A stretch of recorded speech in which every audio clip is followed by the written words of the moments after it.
We've run through our popsicle method where we had to then rinse it out with acetone, and we've had this MI basically spinning on a spinner, and we replace the water above it every day. And the water is supposed to absorb the acetone. If we've done enough of that, we should have got our MI density back. So in this procedure, we're basically going to be taking the MI, make sure it's at the right density, and then filter it so it's ready for heavy liquid separation. You'll see I'm wearing these special gloves that are acetone and MI resistant. These always stay in the hood. And so when I come into the hood, I put these on. When I leave the hood, these come off. So in the hood, out of the hood. I'm going to show you that one more time so it really takes it home. So gloves in the hood, gloves off out of the hood. And besides my safety gloves, I'm also wearing a mask or a shield.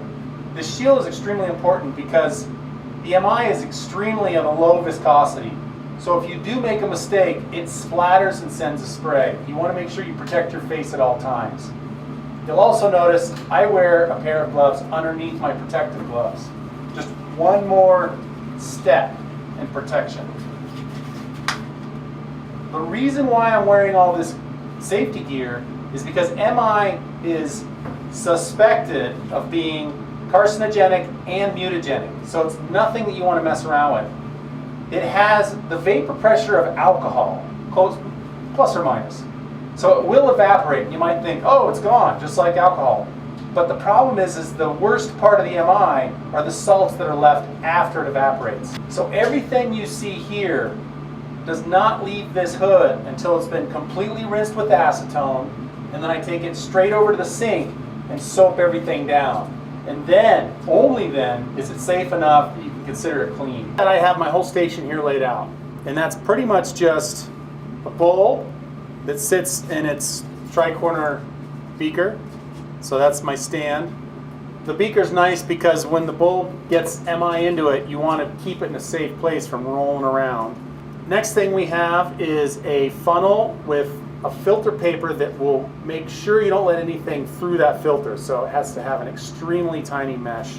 And then an empty MI bottle ready to receive everything we're recycling. And then we had this giant pipette made in the chemistry department. And we had it made kind of special so that the opening is extremely small. That opening is about a 32nd. And you'll find that it fills slowly with the MI, which is kind of a pain. But the beautiful part is it doesn't run out easily either. So it allows you to very precisely move MI around without sloshing it, dropping it, or making a mess. So if you want to do something like this, all you have to do is heat the tip up with either like an oxyacetylene torch, and it will naturally constrict. So if you don't have one of these or a chemistry department with a glass maker, go ahead and heat up your own. Next we have a hydrometer here, and this hydrometer is special for MI. So it measures density from 2.9 up to 4.0.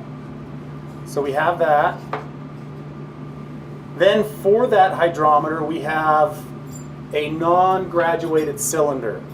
And we had this one specially made so it has a bit fatter of a base and much taller, because sometimes if you can't buy the short stubbier hydrometer, you need a lot more MI for this thing to float in. And then finally, we have our flask full of MI that needs to be recycled. We've poured off all the water on top as much as we can before we started pouring out MI. The most crucial part of this whole process is your bulb handling skills. And I say that only 10% facetiously. So the way it works is the bulb's threaded on this hole into the pipette. Now it's crucial that every time you're going into the flask, you're blowing air out of the tip to prevent any water from getting in there until you're at the bottom of the MI. Then you're going to let it suck the MI up into the bulb.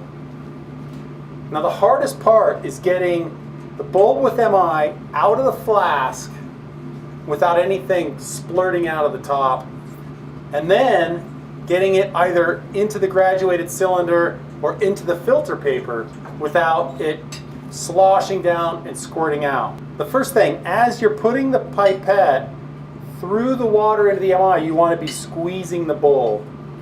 And that makes sure you're blowing water out of the tip, keeping water out of the pipette until you puncture through that and you get into the MI. Once you're in the MI, you can release the bulb and take MI into the pipette. The hardest part comes next. And that's because as you're pulling it back out of the water layer, you want to squeeze so you're blowing MI out of the tip. And then as soon as you're above the water, you want to release the bulb so you're taking air into the pipette as you tip the whole thing out. Once it's out, you want to then squeeze it so you have some space in your bulb to maneuver. And then as you want to tip that into the cylinder or your filter paper, you then release the bulb so you're once again sucking air into the tip, preventing MI from coming out. It's always that balance. A good thing to do also is make sure that wherever you're going to transfer the MI, the next place is really close. So right now I have this cylinder as close as I can get it to the flask, because we first have to measure the density. Then I'm going to push the flask so it's super close with our funnel, because the longer you have to travel, more stuff you have to do. So squeezing air out as we go down, then we release to pull the MI in. And I have a technique where you don't have a third hand, so one hand has to tip, while the other hand has to squeeze the bulb, and then I lay the pipette right between my thumb and forefinger so that it keeps it from falling off as I do the tip. Here we go. So you're going to grab the rim, get ready to catch that. So squeeze MI out above the water. Then we're going to get ready to tilt by sucking air in. Do our tilt as you tip it up. And then we're going to squeeze it out into the cylinder. Next, we're going to slowly install our hydrometer. You do not want to drop this. So you want to make sure that your MI is 3.3 grams per cubic centimeter, or you got to basically go back and rinse it with more water. This one's right at 3.3, so we're going to go ahead and take everything we can and apply it into our filter and back into our jar. Next thing to do is take the hydrometer out, and you can set it in that funnel where we're going to rinse everything. So MI is weird stuff. It's really low viscosity, so you got to make sure everything's off of it before you transfer it so you don't get a drip. Whoop. And there we go. You just take your cylinder and you pour it in.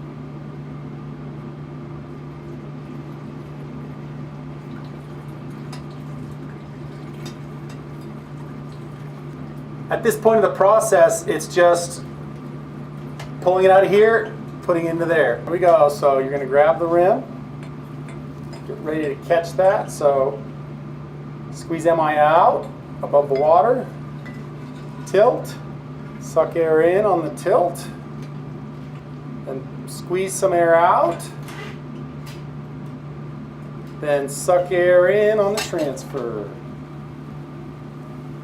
We have now transferred as much as we possibly can out of the rinsing flask. It's been placed into the filter paper. It's gone through the filter paper. The last thing to do is pretty much just wash up. So what I do is I make sure the pipette is totally drained out. Then I transfer the funnel that's in the MI over to the old rinse flask. So the quicker you can do this, the fewer drops you get. And here we go. Bing, bada bing. Then we cap our container of MI.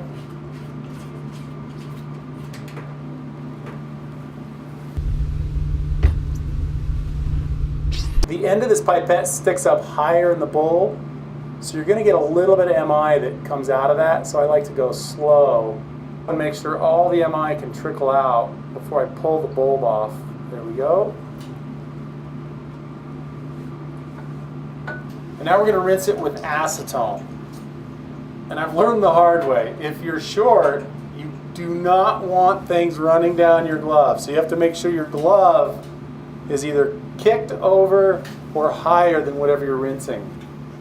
So I'm going to bend my glove, and I'm going to rinse, making sure I'm getting acetone inside the pipette, coating all surfaces. So there's the pipette. Next, our hydrometer.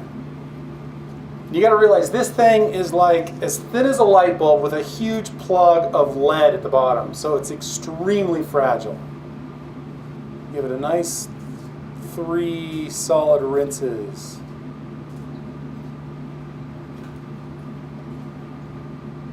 Making sure that you get all the drips off of it, and then you can set that aside. Our cylinder. So first make sure you get all the inside. There's 1,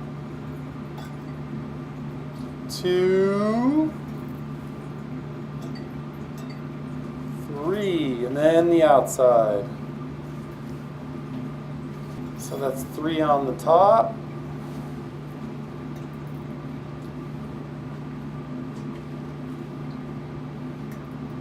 And then 3 on the bottom. Next is the bulb. So you'll remember we got MI into the bulb, so you have to do your darndest to get all the MI out with acetone. So put some acetone in, slosh it around, and then squeeze it out. But realize with the bulb you're not going to get it all clean. So what we do is we rinse it as good as we can, but then we actually have its own little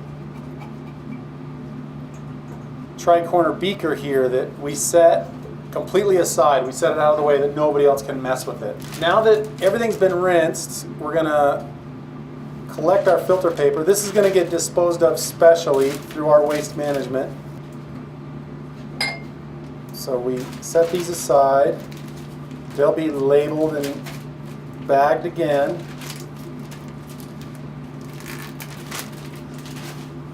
Then we're going to rinse our funnels.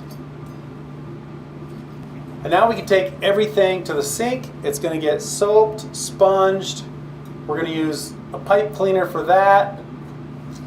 And for the pipette, we're pretty much just going to be able to get soapy water in there, slosh it around, and then sponge the outside. Once everything has been completely rinsed in soapy water, let it dry, put everything back where it goes. Last thing is going to be rinse these gloves with acetone, and then take them over to the sink and rinse them with soap. And so that's pretty much the whole process. If you have any questions, feel free to throw a comment down below.